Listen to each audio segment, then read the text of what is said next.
Oh, well, that's into our thick stuff. You may remember this Radiola 60 from probably about a year ago now, I guess. I think it was like December or January. Got this thing working out pretty well. So this has been sitting like this without a cabinet since then. I thought it was time to change that. So to that end, I have made some pieces here. This is not going to go as well as I want. I think I don't have enough space. So this will be like our front piece. Yeah, I need more space. Hold on.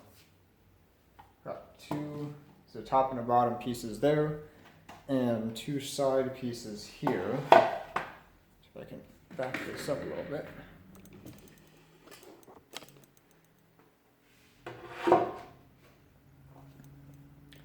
So that'll be our front piece. And don't mind this rough looking hole here. It gets covered by the escutcheon. So it should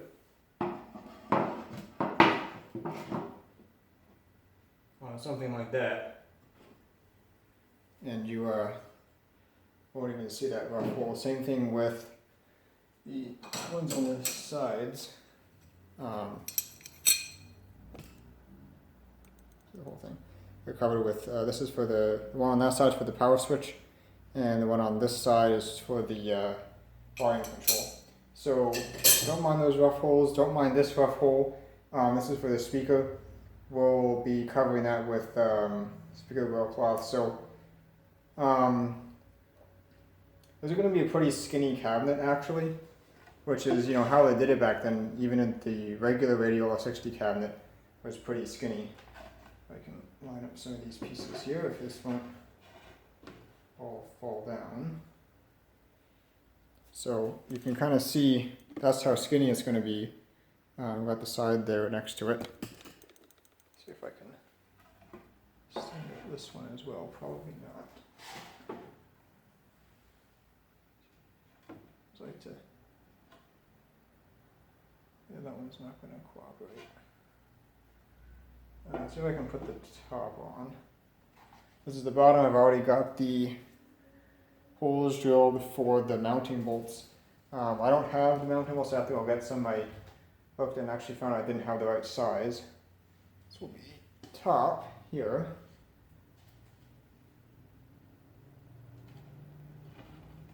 It's not going to go. There it goes. See if I can do this without collapsing something. Maybe. The overhang is intentional. When I first started playing this, I wasn't sure what I was going to do for the edge molding because, you know, if you look at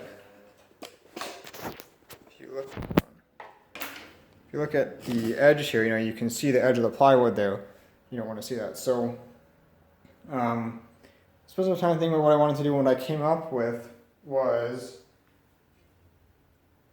grab some of the moldings here. What I came up with was I'll put a piece like this, like right on the corner, and that of course will go under this lip on the top here. And then once that's in place, it'll balance, probably not.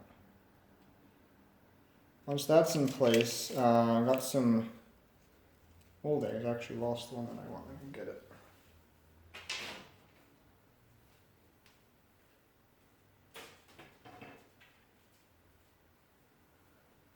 I have some moldings either of this style or this style that will go up against it. So basically,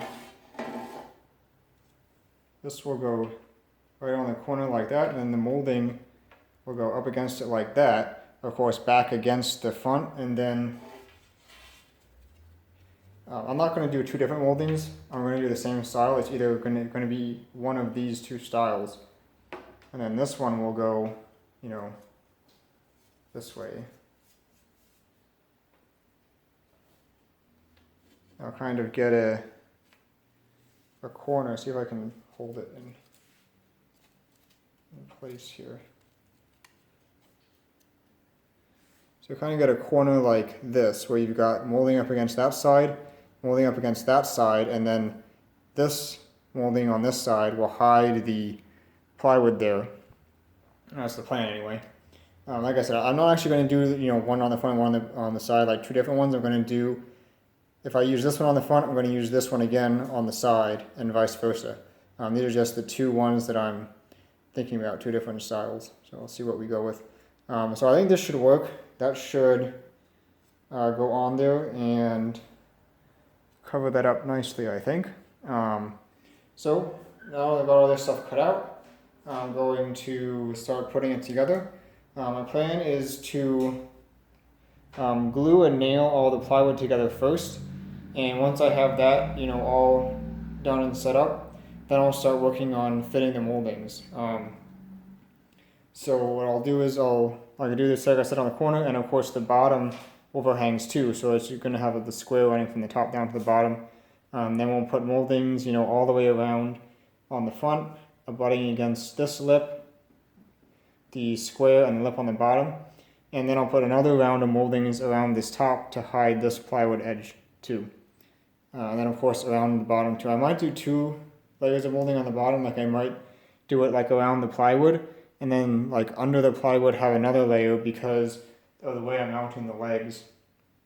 I want to hide the hardware for that, so I might use like some more of this square stuff here, make up like another layer of molding that hangs down from the bottom to hide the light mounts. But that's getting ahead of ourselves right now. The first thing to do is, cut all this wood, which I've already done. That took quite a while. I wasn't going to show it on video because it's kind of a boring process, but since that's all done, the next thing to do is to put all this plywood together. So I'm going to do that, and that is the time when I find out if I cut something too short.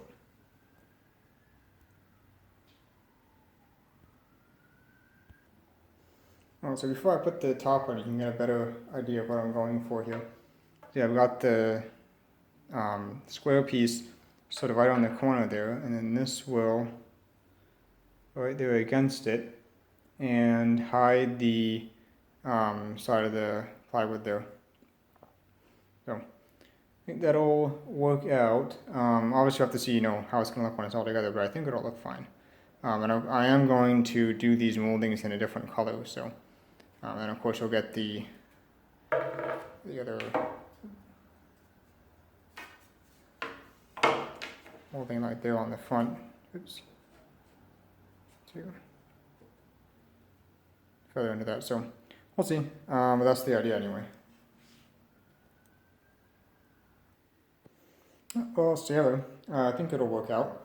You see, I got one molding laying there, so that lip is just real perfect for that.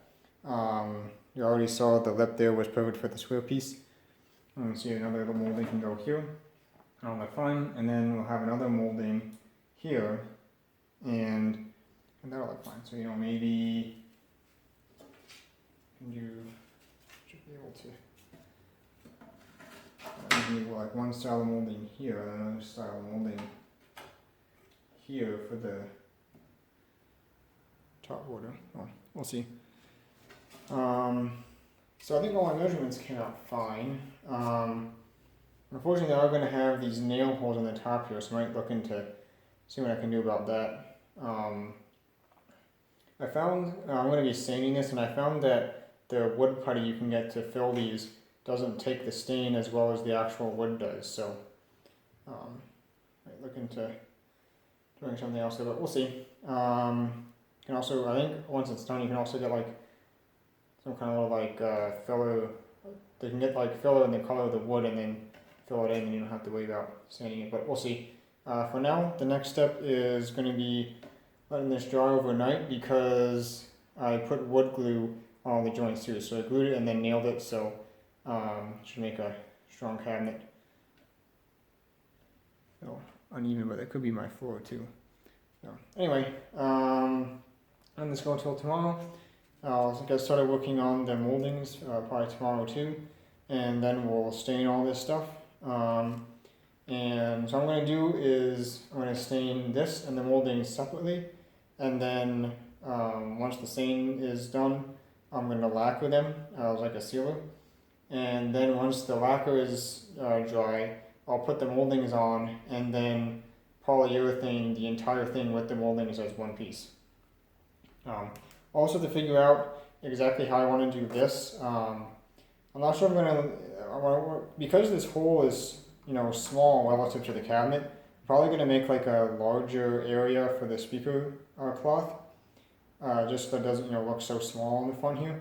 So because I'm gonna make a larger area for that, that gives me the freedom to move it up maybe half inch or inch or whatever. So even though this is like centered right now, centered left to right, I'm going to leave that. It's also centered from where the top of this escutcheon is going to be to here. So I may, center the speaker wheel like that, or I may like move it up a little bit depending on how I think it looks. That we're just going to have to play around with and see. But so far so good. I haven't screwed up yet, but there's still time yet. So this will work out fine. We'll have to see how it's going to look with the square molding.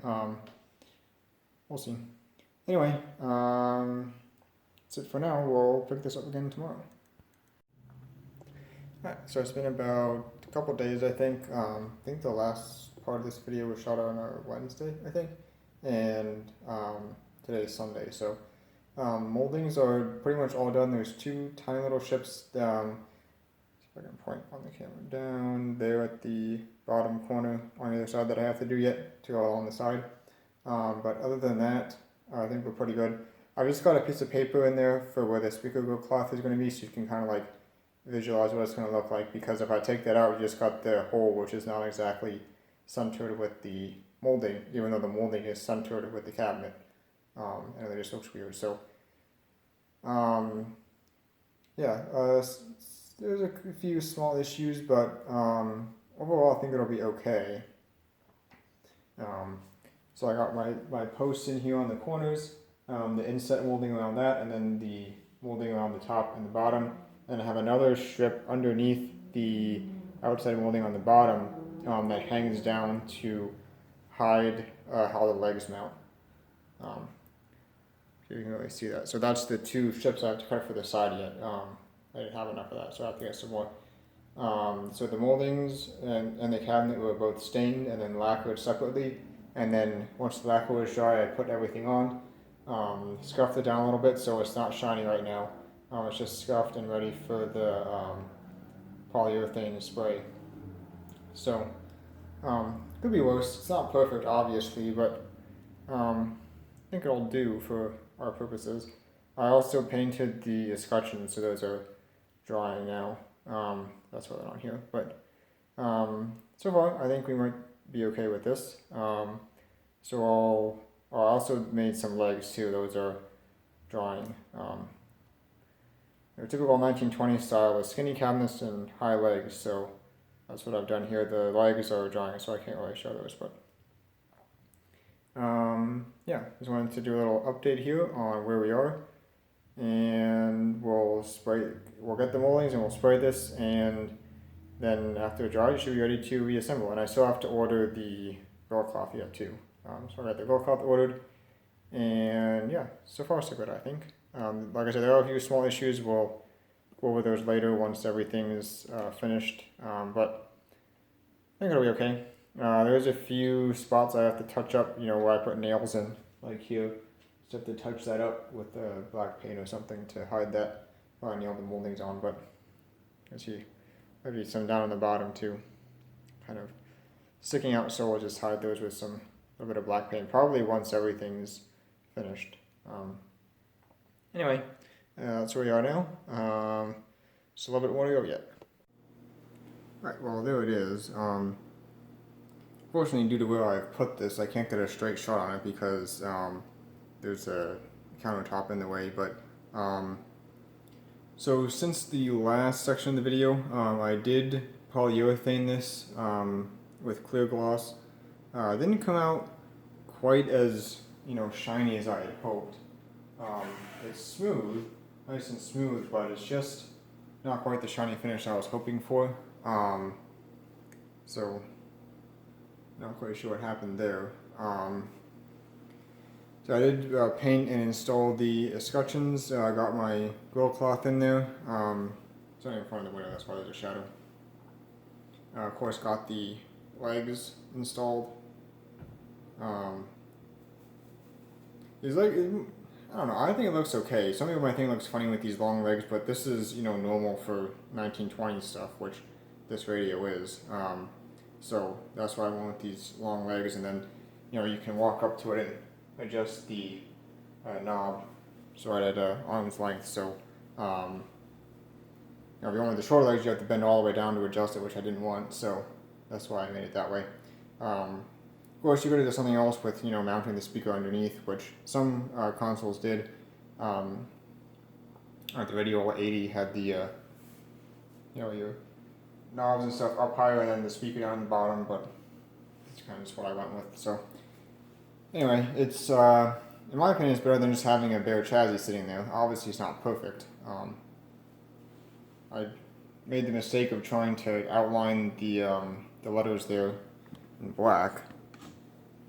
You can see that didn't go very well. This escutcheon, something seems weird with it to me.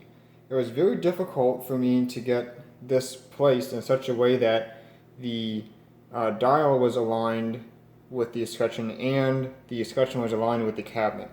So I'm thinking this is like just a little bit distorted or something.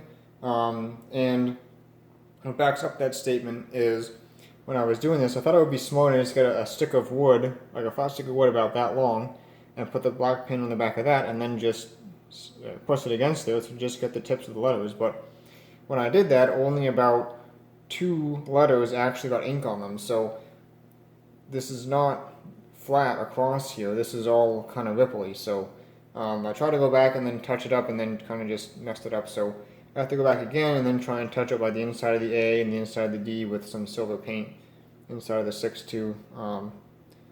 So I'll have to have it at some point. The girl call, you can get a better look at it here. Came out okay, I guess. There's a few places like here and over here where it's not quite perfect. As I mentioned, but the way that I do these is I put this molding on first, and then I just take some flat pieces of wood and make an inside frame that'll just fit inside here. Then I stretch the gold cloth over the inside frame, and then the size of that frame plus the thickness of the gold cloth makes it a nice tight fit, usually in here. Over here it's a little bit too tight, that's why it's a little bit wrinkly. The gold cloth kind of bunched up when I tried to push it in, so yeah, not perfect, not terrible, but not really good. Yeah, so I'll have to go back and touch up black on some of these points, but and I have been thinking too about whether I want to stick with this. The speaker I put in is the original high impedance speaker, out of a 100A, I think. That the cabinet was pretty bad on. So that's what I have in here now, because it fits in this space. I originally wanted to put in the Radiola 66 dynamic speaker, but the way that it mounted, it has these big ears that come out that it mounts on, so you have to have this like mount points like here, here, here, and here. It's really large. And I thought that would look pretty ridiculous to make this speaker thing big enough to cover that. Otherwise, you just have bolt heads out here to hold that in. So I might try and think up something to do about that. Maybe make like some kind of internal structure to hold it or something. Because it does work with the high impedance speaker, but it's just so much better with the dynamic one. And I also think this radio needs an alignment too. So maybe we'll get into that at some point. But yeah, anyway, for now, that's going to be about it for this one. Of course, I got stuff on top of it. Any flat surface immediately becomes a place to store stuff, so that's what happened there. But yeah, not great, but better than just having a chassis sitting around, I guess. So yeah, I don't really know what the point of this video is. Certainly not how to make a radio cabinet, because this is not the right way to do it, but something, I guess.